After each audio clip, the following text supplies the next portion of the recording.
we're doing the intro after the video. As you can see, bike is starting to come back together. I finally got pretty much all the major parts, so not gonna waste any time. The first few clips I'll be going over the major parts I got for this build, and then we'll get right into reassembly. So enjoy. So I think I mentioned in my last video that I decided to get my frame powder coated. The coating on it was fine, but I just want to try something different. So I went with this dark bronze color, which was actually inspired by the Pro Taper Evo bars in magnesium. So I got the color matched to the bars. It's pretty close. I think the powder coat shade is actually a little bit more saturated, like a little bit redder than the Pro Taper color, but overall I think it's pretty darn close. I got the valve cover done too, and it's actually a pretty close match to the original side covers on the Husqvarna bikes. So it's a little more saturated, a little browner, but overall I think it's gonna look pretty sick altogether. Moving on to the wheels and brakes. So I swore to myself I was gonna buy Alpinas, and then Warp 9 had some crazy Black Friday sale where you could get a set for like $800 shipped. I couldn't resist. So I went with just a normal Warp 9 set, nothing crazy. Went with the red because I think it's gonna look dope with the brown frame. I went with the 5-inch rear. I'm a pretty big proponent of 5-inch rears. I had a 5 on my KTM. I had a 4 1/4 on this bike before all of this rebuild nonsense. And to be honest, I didn't really notice that much of a difference. A lot of people say the 4 1/4 will turn in better. Yeah, it probably does. And obviously I couldn't ride them back to back because there's a gap in between when I owned both bikes, but nothing really ever stood out to me. The 5-inch handled just fine, and it has absolutely no problem clearing on KTM and Husqvarna swing arms. So I will always default to the 5. Also, if you ever want to run slicks on the track, a lot of slicks are 160 or 165, which you really can't run on a 4 1/4 properly. So I went with the 5-inch rear, obviously 17-inch front. You can see the total junk fixed rotor, which is being replaced. So I found this Behringer 4-piston caliper for dirt cheap. I paid like $120 for this, and it was a sick deal. It was actually a KTM Power Parts version. You could, I don't know if they actually still sell it, but you used to be able to just buy this like any color, but obviously it's orange. Fresh pads for this, of course. And then for the brake rotor, my original plan was to stick with Behringer. So I found this 310 millimeter cast iron rotor for free. Some old head in New Jersey gave it to me for shipping, so it was like $15.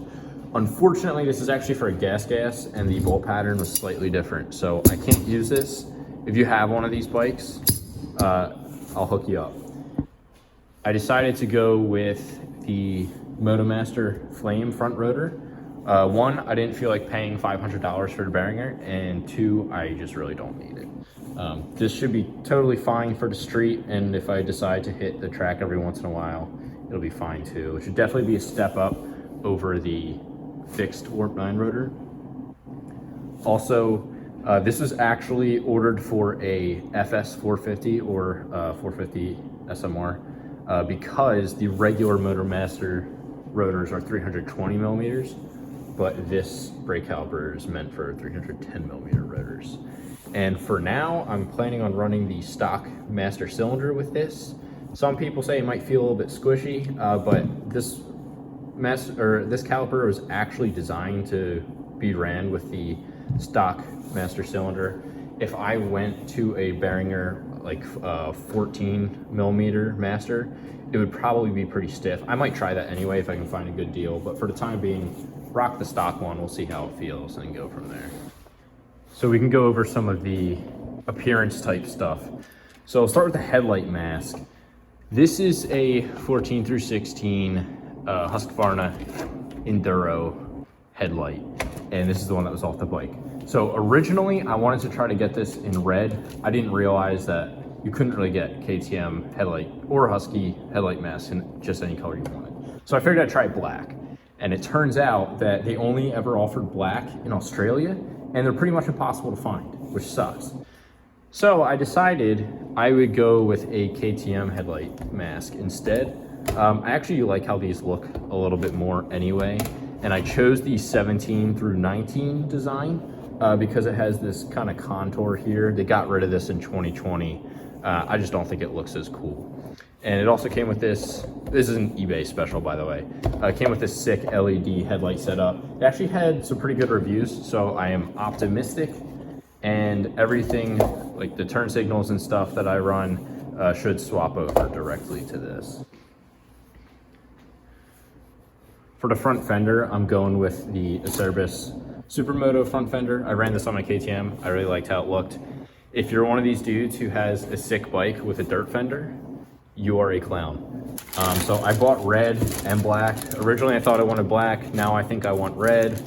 I guess we'll see what happens when I get the graphics. I'm not entirely sure yet.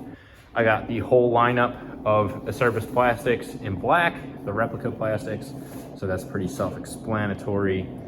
ODI grips. These are the OGs. Can't really stray away from it, even though, I mean, they're really not that good, but what else am I gonna run? And then I had to get handguards. I didn't have these on this bike before, and I always wanted to get them. These were cheap. These don't wrap around, so they're really not protective for if you drop the bike. And I'll be honest, I'm really not crazy about how they look, but I'll run them for a bit and then probably get something with some sort of metal handguard that wraps around so they're actually there for a reason, not just for looks. I had to pick up these clamps for the clutch and brake mount. The original ones have the rear view mirror mounts built into them, and they're pretty hideous. I obviously don't rock these mirrors. I have other mirrors I run that clip onto the bars themselves. So these are from Tusk. They were pretty cheap. And they're red. As you can see, I'm kind of going with a red highlight theme, so these should look pretty nice. All right, so this is it. I'm about to start reassembly. I just finished doing the valve shims. In the motor, as you can see, the valve cover is looking pretty spicy. And I've basically got the coolant Y connector in the frame already. My dealership put it in for me, so we're ready to start going. I'm basically gonna do 2 separate videos. I'll do one video that'll be in-depth, kind of step-by-step assembly, and then another video that's just kind of piecing together the good parts. So, gonna get this motor down and see if I can muscle it in. For anyone curious about how I keep all the hardware straight, I picked up these little organizers from Harbor Freight. I think they were $3 each. And I basically made a series of photos. Just went in Photoshop and numbered pretty much everything. And then put the numbers in each bin so I know what goes where. And hopefully it'll save a lot of time trying to figure out what's what, trying to get this thing back together.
this is basically gonna be it for the first day.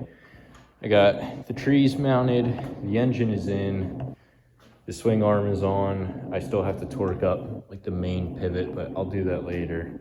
Also, this still has to be torqued up, but I have a feeling I'm gonna have to take this on and off a bunch, like to get the exhaust and stuff, so. Right now, I have to sand off the contact points. The powder coaters were supposed to mask these, but I guess the tape fell off. So right here, that's a ground point, and then over here as well, I've already done these two.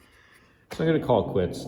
Next video, I am going to hopefully get the subframe on and the exhaust. And then once that's done, I'll do the radiators and move over to the front end. So making good progress. There's still a lot to be done, but I'm pretty pleased. So stay tuned. Big things coming, cooler parts still coming. And yeah, see you in the next one, boys.